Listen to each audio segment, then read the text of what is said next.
Hello everyone, Justin Vacula here with another video in my Stoic Philosophy series titled Stoic Philosophy Gratitude. You can find me on Facebook, Twitter, Instagram, and my website at justinvacula.com. Links are in the video description.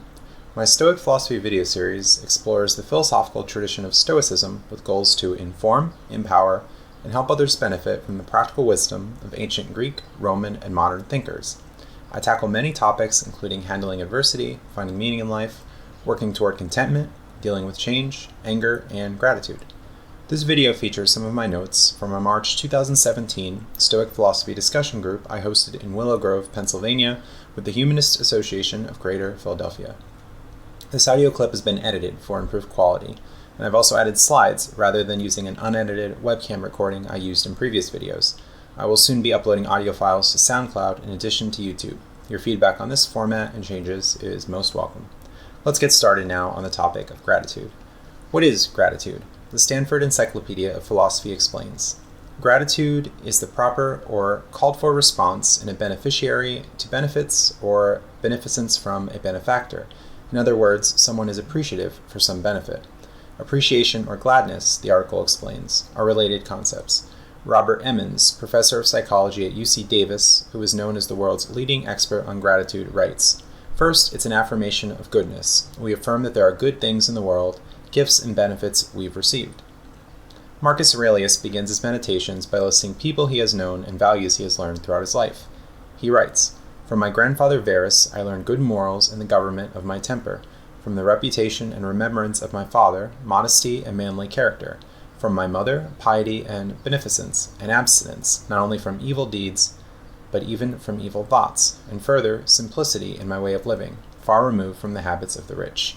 He continues for about 6 more pages in his text. Perhaps we can be grateful for positive experiences that we have had throughout life, people who have had something to offer us in one way or another, even if we learn who or what to avoid, or build character in dealing with difficult circumstances. Surely not all experiences throughout our lives will be joyous, as Stoic writers remind us, but we can draw upon and build resilience, even though this can be difficult, to have an appropriate mindset to deal with hardship, and be grateful for that. Marcus Aurelius frequently touches on the fact that life is fragile, that change is inevitable, and death is part of the change which happens to us and around us. Perhaps we can be grateful for the fact that we're experiencing life at this moment and value the short amount of time we have, what seems to be quite an improbable chain of events which allows us to exist. Rather than behaving randomly, being driven by impulses, and lacking purpose, Aurelius encourages us to be self-reflective and live a good, fulfilled life. He writes, "Since it is possible that you might depart from this life this very moment, regulate every act and thought accordingly." Another passage touches on change. "How quickly all things disappear, in the universe the bodies themselves, but in time the memory of them. What is the nature of all sensible things, and particularly those that attract with the bait of pleasure, or terrify by pain, or are noised abroad with a vapory fume?" Finally, he writes, "In human life, time is but an instant, and the substance of it a flux, the perception dull, and the composition of the whole body subject to putrefaction. Life is a warfare and a stranger's sojourn." Perhaps this perspective of life and its fragility can help you be more grateful for the present moment and give you a sense of appreciation. In displaying resilience, remaining strong in the face of challenge, we can maintain gratitude and good character. Aurelius writes, "Be like the promontory against which the waves continually break, but it stands firm and tames the fury of the water around it. Unhappy am I because this has happened to me. Not so, but happy am I, though this has happened to me, because I continue free from pain, neither crushed by the present nor fearing the future.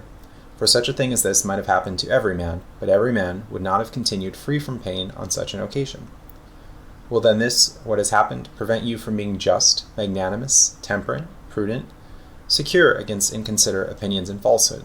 Will it prevent you from having modesty, freedom, and everything else?" Perhaps it can be easy to lack a sense of gratitude, and instead focus on our shortcomings while having a negative attitude. Marcus Aurelius, though, shares that we will experience setbacks, can fall short of personal expectations, but can work to improve and give a good effort toward reaching our goals.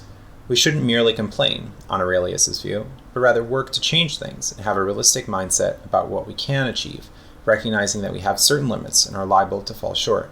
He writes, "Do not be disgusted, discouraged, or dissatisfied if you do not succeed in doing everything according to right principles, But when you have failed, return back again, and be content if the greater part of what you do is consistent with man's nature, and love this to which you return.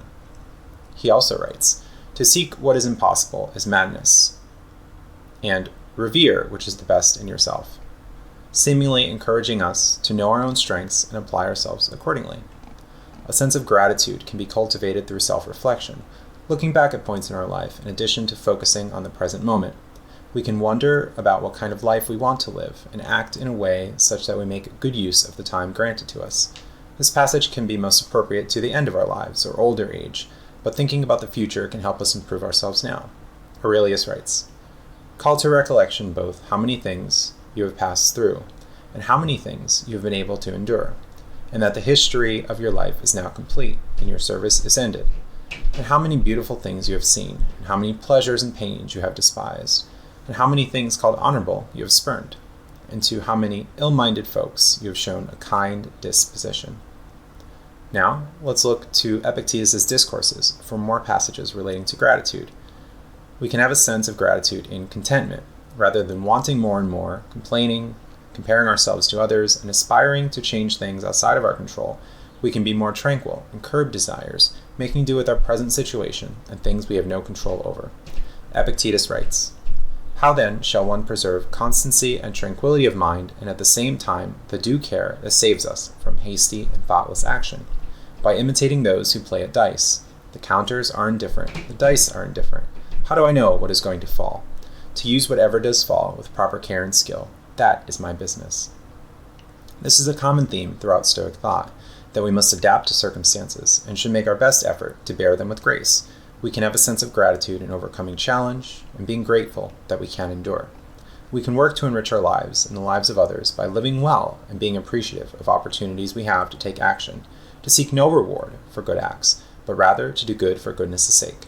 Epictetus writes, do you not know that a wise and good man never acts for the sake of appearance, but only for the sake of having acted well?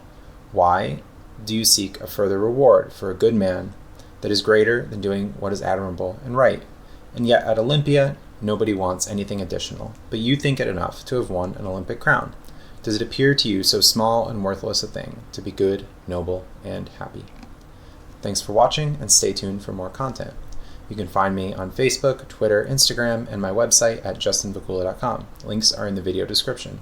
Please subscribe, share, comment, and like the video if you find my contribution worthwhile. Watch earlier videos on this channel in which I explore perspectives within Stoic philosophy that can help improve your quality of life. Consider donating if you support my work and would like to see more, for this takes time and effort to produce content. I seek to have more scripted videos like this one, and to improve my video quality through using different approaches and learning how to better create YouTube content, although my time can be quite limited given other obligations. Have a great day.